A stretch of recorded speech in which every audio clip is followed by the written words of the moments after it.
1492 से लेकर आज तक आपने कई कहानियाँ सुनी होगी कि अटलांटिक ओशन के अंदर एक स्पेसिफिक जगह है जिसे बरमूडा ट्रायंगल कहा जाता है। यहाँ पर जो भी शिप्स या प्लेन आ जाते हैं वो उस जगह से गायब हो जाता है। यूएस नेवी के एक हालिया रिपोर्ट के मुताबिक 1492 से लेकर आज तक तकरीबन 124 सालों में इस जगह से 70 से ज़्यादा शिप्स और प्लेन गायब हो चुके हैं। अटलांटिक ओशन के अंदर ये जगह तकरीबन 7 लाख से लेकर 15 लाख स्क्वायर किलोमीटर तक फैला हुआ है, जो कि इतना बड़ा एरिया बनता है जिसमें 2 पाकिस्तान आसानी से समा सकता है। अब बरमूडा ट्रायंगल के इस जगह से आखिर शिप्स और प्लेन क्यों गायब हो जाते हैं और गायब होने के बाद उन शिप्स और प्लेन का आखिर मलबा तक क्यों नहीं मिल पाता, ये डिटेल से जानने की कोशिश करेंगे। देखिए, अगर हम इस जगह पर होने वाले रिसेंट इंसिडेंट की बात करें तो 20 दिसंबर 2020 को एक शिप बहिमाक के शहर बिमनी से लेक वर्थ की तरफ 20 पैसेंजर को लेकर सफ़र शुरू करता है। क्योंकि इस शिप को उसी जगह से गुजरते हुए आगे बढ़ना होता है, इसलिए ये शिप उसी तरफ बढ़ रहा होता है। अब जैसे ही वो शिप बरमूडा ट्रायंगल के एरिया के अंदर इंटर होते हैं, वो शिप अचानक से गायब हो जाता है। वो कभी अपने आखिरी डेस्टिनेशन तक पहुंच ही नहीं पाता, जिसके बाद यूएस नेवी के कोस्टल गार्ड उस शिप और उसमें बैठे हुए 20 पैसेंजर को ढूंढने के लिए एक सर्चिंग ऑपरेशन शुरू करता है। लेकिन यूएस नेवी को न उस शिप के बारे में पता चलता है, न ही उस शिप में बैठे हुए किसी पैसेंजर का सुराग लगा पाता है। और ये मैं आपको रिसेंट इंसिडेंट के बारे में बता रहा हूँ। इसके अलावा सैकड़ों ऐसे केसेस रिकॉर्डेड हैं जो इस जगह पर हुआ है। इस जगह के बारे में कहा जाता है कि इसकी कहानी 500 साल पुरानी है। साल 1492 में जब क्रिस्टोफर कोलंबस नई दुनिया की खोज करने के लिए निकला था, तो वो भी इसी जगह से होते हुए इंडिया पहुंचा था। इसीलिए कोलंबस इस जगह के बारे में अपनी किताब में लिखता है कि जब वो इस जगह से गुजर रहा था तो उसके कंपास ने काम करना बंद कर दिया था। और साथ ये भी लिखता है कि जब वो अटलांटिक ओशन से इंडिया की तरफ बढ़ रहा था तो उसने आसमान से एक आग का गोला नीचे की तरफ गिरते हुए देखा, और सेम उसी जगह पर गिरता है जो आज के टाइम बरमूडा ट्रायंगल है। और यहाँ से एक्चुअल इस जगह को लेकर कई मिस्टीरियस कहानियाँ बनना शुरू हो गया। लोगों ने क्रिस्टोफर कोलंबस के उस किताब के बाद इस जगह को कई नामों से याद किया, जैसे the graveyard of Atlantic, Sargasso graveyard, the sea of tomb. ये सब वो नाम थे जो लोगों ने क्रिस्टोफर कोलंबस के उस किताब को पढ़ने के बाद इस जगह को दिया। लेकिन इस जगह का नाम बरमूडा ट्रायंगल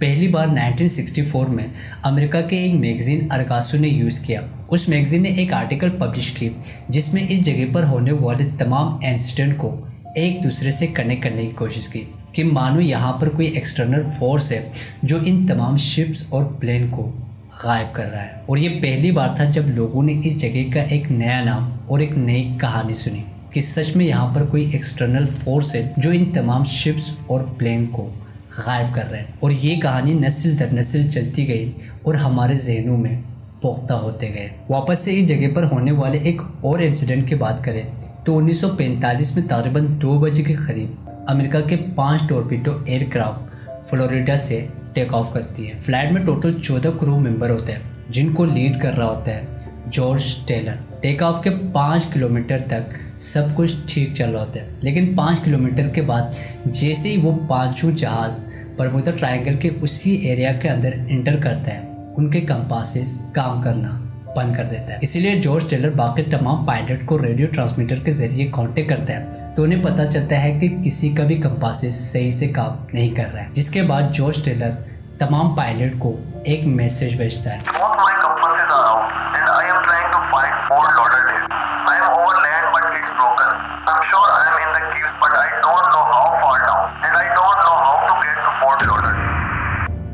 अब उस वक्त किसी को भी ये पता नहीं होता है कि वो सब किस डायरेक्शन में फ्लाई कर रहे हैं। जॉर्ज टेलर के मुताबिक वो सब उस वक्त गल्फ ऑफ मेक्सिको के आसपास ही उड़ रहे हैं, इसलिए वो तमाम पायलट्स को हुक्म देता है कि वो सब ईस्ट डायरेक्शन में फ्लाई करें ताकि मौसम ख़राब होने से पहले ही वो सब किसी न किसी तरीके से फ्लोरिडा पहुंच जाए।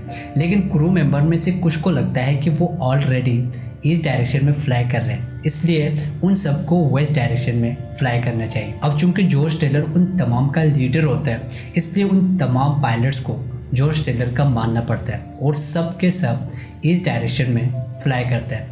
एक्सपर्ट के मुताबिक क्रू मेंबर सही थे, वो सब फ्लोरिडा से 370 किलोमीटर ईस्ट की तरफ फ्लाई कर रहे थे, यानी ये लोग मजीद बरमूदा ट्रायंगल के टिप की तरफ जा रहा था। अब जैसे जैसे वो 5 जहाज ईस्ट की तरफ फ्लाई करता है, उनके रेडियो ट्रांसमीटर भी काम करना बंद कर देता है।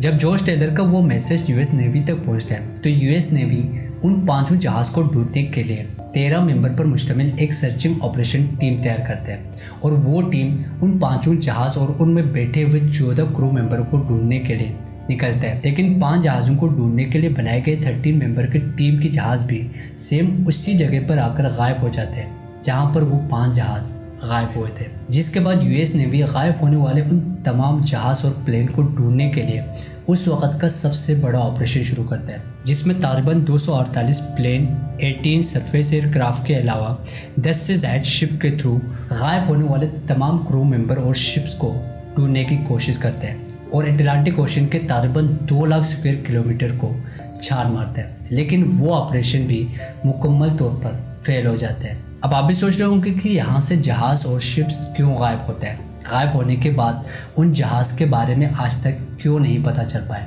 देखिए, इन तमाम इंसिडेंट के बाद लोगों ने इस जगह को लेकर कई थ्योरीज बनाए।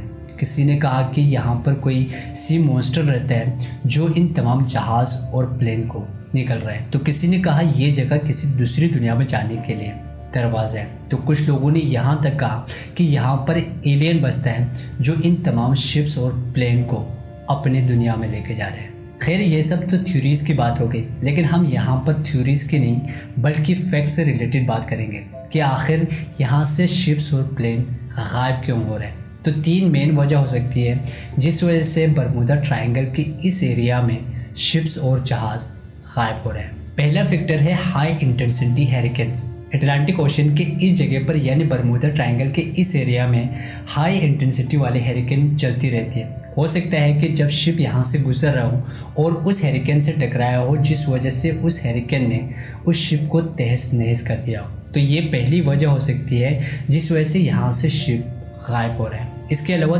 दूसरी वजह है मीथेन गैस। आपको शायद ही ये चीज़ पता हो कि समंदर के तह से एक लिमिटेड मकदार में मीथेन गैस निकलता रहता है, लेकिन वो मकदार अगर एक लिमिट से बढ़ जाते हैं तो उस एरिया के जो पानी के मकदार को बहुत हद तक कम करता है। और बरमूदा ट्रायंगल के इस एरिया में मीथेन गैस की जो एरप्शन है वो बहुत ज़्यादा है, जिस वजह से यहाँ पर दलदल बहुत पाए जाते हैं। और जैसे ही जब कोई शिप इस दलदल वाले एरिया से गुजरता है वो अंदर धंसना शुरू हो जाते हैं और उसके ऊपर दलदल का तह जम जाता है, जिस वजह से यहाँ से गायब होने वाले जितने भी शिप्स हैं उनको आज तक नहीं ढूंढ पाए। इसके अलावा तीसरा और सबसे अहम फैक्टर है हमारी अपनी साइकोलॉजी। एक थ्योरी है फ्रीक्वेंसी ऑफ इल्यूजन इफेक्ट के नाम से, जिसके मुताबिक हम किसी भी चीज़ के बारे में जितना सुनता है या जितना पढ़ता है हम उस चीज़ को हकीकत मानने लगते हैं। और बरमूदा ट्रायंगल के बारे में भी सेम यही चीज़ हुआ। हम उसके बारे में 500 सालों से सुनते आ रहे हैं, इस वजह से हम इस चीज़ को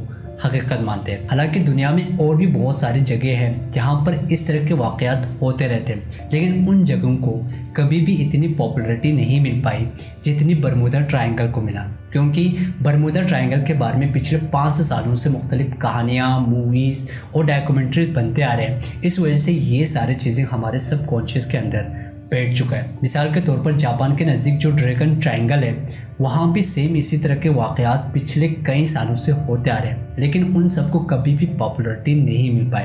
क्यों?